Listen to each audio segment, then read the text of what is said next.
dipilih Tuhan. Tapi kami juga dipersiapkan Tuhan untuk sesuatu yang dunia tidak bisa lakukan. Itu sebabnya hari ini biar anugerah Tuhan turun bagi setiap kami. Bapa, buka tikar langit, anugerahkan hikmat, pengertian, juga pewahyuan, sehingga bukan hanya perkataan manusia yang kami dengar, tapi kami boleh mendengar perkataan Tuhan yang hidup, yang kami percaya sanggup mengubah hidup kami, sanggup mengubah masa depan kami. Bapa yang baik, jangan lewatkan satupun dari kami. Berbicaralah sampai dasar hati kami yang paling dalam. Kami tahu kami dipilih, kami juga dipersiapkan dengan baik. Hari ini persiapkan kami lewat kebenaran firman-Mu yang kami percaya sanggup mengubah hidup kami. Terima kasih Tuhan, jangan lewatkan satu dari kami, jangan biarkan kami pulang dalam keadaan yang sama. Kami buka hati kami, terima anugerah yang datang dari Tuhan. Dalam nama Yesus, kami alaskan doa dan ucapan syukur.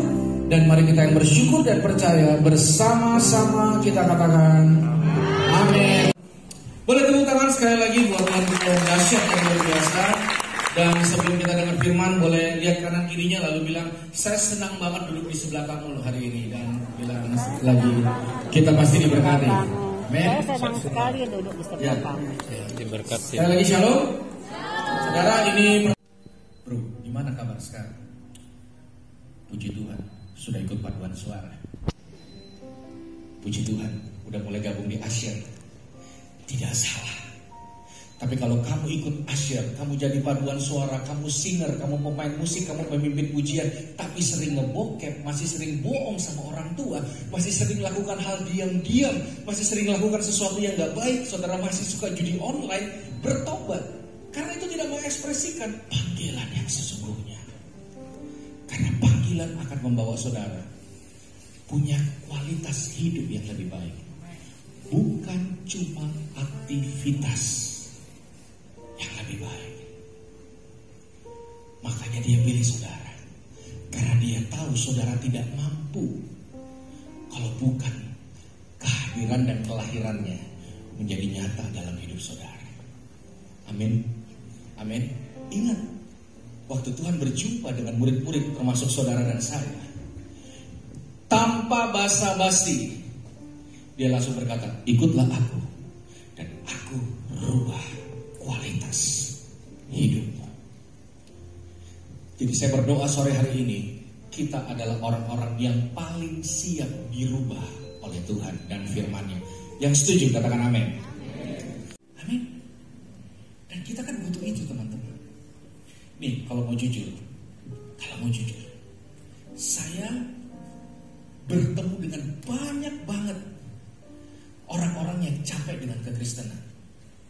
Saya bangun satu portal YouTube, bukan YouTube saya, kerjasama sama Majelis Lucu Indonesia. Namanya Domba Tersesat. Saudara, yang membuat saya kaget apa? Banyak orang kecewa, banyak orang tidak tertarik dengan apa yang Tuhan kerjakan. Kenapa?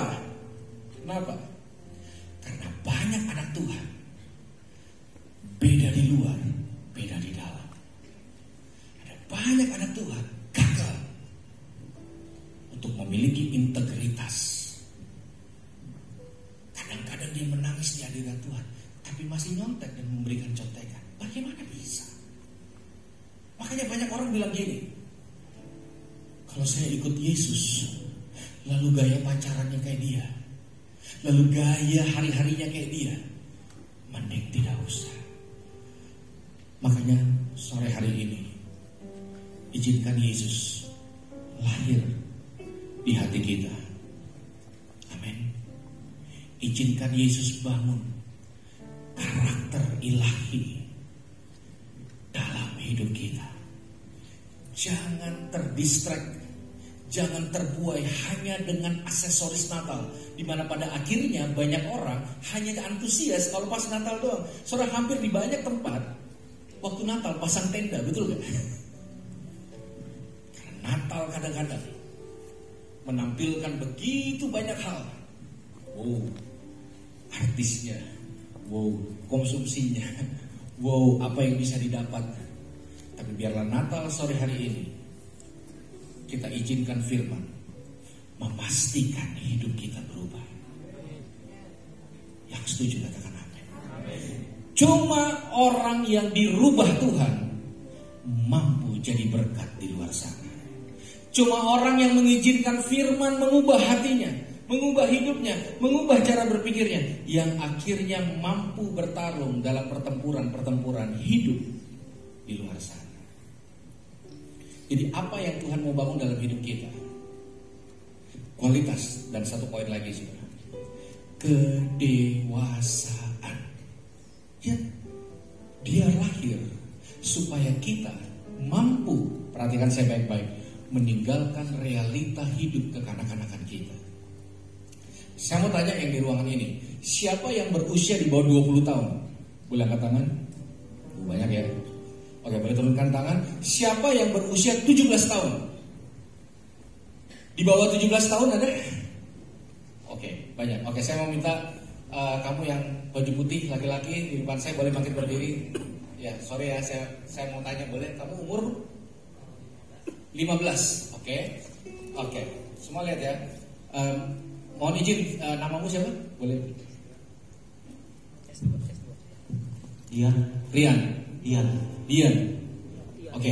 Nih, perhatikan baik-baik. Kamu umur tadi 15. Saya buka umur saya 43. Beda jauh gak? Beda jauh. Saya mau tanya kamu percaya gak ada Roh Kudus di dalam kamu? Percaya.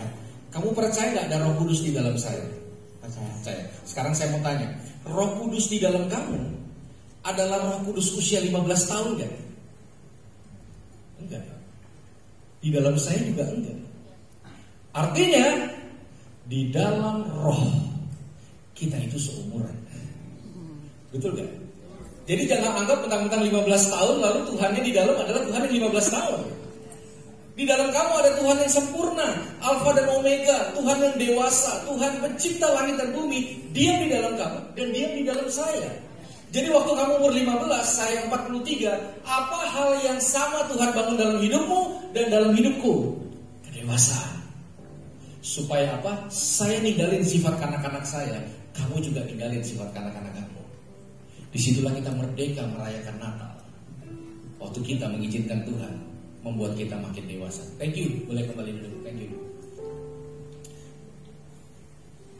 Mari buka dengan saya, saudara, satu bagian lagi firman Tuhan. 1 Korintus 3 ayat 1 sampai 2. 1 Korintus 3 ayat 1 sampai 2. Oke, semua boleh lihat ke depan atau saudara lihat ayat di handphone saudara masing-masing. Sebelum kita baca, saya cerita sedikit tentang kota Korintus ini, saudara. Kan kualitas hidup yang lebih baik. Saya mengalami begitu banyak penolakan waktu mulai pelayanan. 2017 saya terima satu penghargaan dari Pak Jokowi sebagai masyarakat yang punya kepedulian. Dulu dibuang orang di got, diangkat God ada di istana. Ketemu dengan orang-orang yang terbaik. Hari ini banyak orang melihat saya gitu. Oh, pernah ada di podcastnya Om Deddy Kobuser. Oh, Daniel Mananta. Oh, ini itu gimmick. Esensinya adalah tanpa kamera, tanpa sorot lampu. Apa yang kita lakukan tanpa dilihat orang, itu esensinya. Maka Yesus memilih tidak lahir dalam hingar-bingar. Dia memilih lahir dalam kesederhanaan. Sisanya bonus. Supaya dalam mengekspresikan panggilan Tuhan tidak perlu pansos, tidak perlu personal branding. Kenapa? Karena waktu saudara lakukan sesuatu untuk Tuhan first audience-nya. Saudara gak perlu banyak like. Saudara gak perlu. Nih, saya mau bilang ini. Hari ini yang Tuhan pakai, saya sebut dengan unfamous generation. Orang-orang yang mukanya hampir gak pernah muncul di instastory, di postingan-postingan. Orang-orang yang mukanya gak terkenal, dia ada atau tidak ada, orang juga gak ngeh. Dia tidak bawa mukanya sendiri, karena dia hanya bawa satu wajah, yaitu wajah Yesus. Mungkin saudara hari ini merasa saudara di bangku cadangan. Saudara mungkin merasa saudara tidak bisa seperti yang lain, jago ngomong, jago posting, keren-keren, kameranya keren, lightingnya keren. Gak. Waktu saudara lakukan sesuatu untuk Tuhan, dia first audience. Cukup. Jadi mari, jangan biarkan pesan Natal terdistract oleh hingar-bingar aksesoris yang kadang membuat orang lupa, dan akhirnya sampai Natal tahun depan, lewati Natal tahun ini dengan memastikan dia merubah hidup kita. Dia merubah mental, karakter, integritas kita. Biarlah lewat kualitas hidup kita, meskipun diketawain orang, kita tetap berdiri bagi kemuliaan namanya. Amin. Amin saudara. Karena di tengah-tengah saudara dan di dalam saudara, itulah kado terbaik di dunia.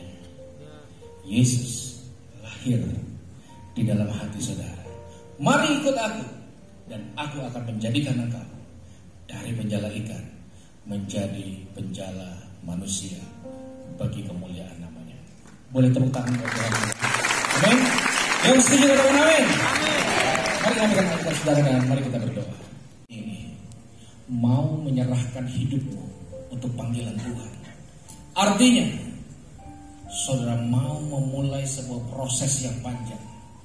Saudara mau firman Tuhan mendidik saudara agar semua sifat kekanak-kanakanmu luntur dari perjalanan imanmu dengan Tuhan. Siapa di tempat ini ingin meneguhkan panggilanmu?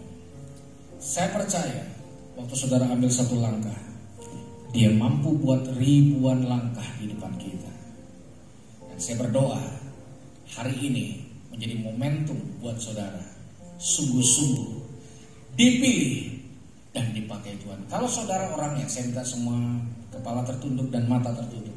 Kalau saudara orangnya, saudara mau memanfaatkan momentum sore hari ini untuk meneguhkan panggilanmu. Hitungan ketiga, angkat tanganmu tinggi-tinggi. Harus tahu ada komitmen dari waktu saudara mengangkat tangan. Siapapun saudara, kalau saudara orangnya, angkat tanganmu tinggi-tinggi pada hitungan ketiga. 2, 3. Dan aku berdoa pada setiap tangan yang terangkat. Tidak mudah untuk mengangkat tangan ini. Kami tahu ada konsekuensi ketika kami mengangkat tangan.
Setiap hadir maupun yang ada di sini, semua kita dilawat Tuhan. Saya mau lihat tangan-tangan ini dilawat Tuhan. Ya. Jadi seperti firman Tuhan katakan, Yesus lahir ke dunia ini, ya, dia tinggal di dalam hidup kita untuk mengubah hidup kita. Amin. Amin. Amin. Jadi Natal itu esensinya hidup mengalami perubahan. Esensi Natal itu bukan aksesorisnya. Hidup kita harus berubah. Artinya lewat Natal kita malam hari ini, ya, hidup kita mulai berubah. Sedikit demi sedikit berubah. Kalau itu terjadi, maka Natal tahun akan datang, ya, akan 2 kali lipat dari tempat ini.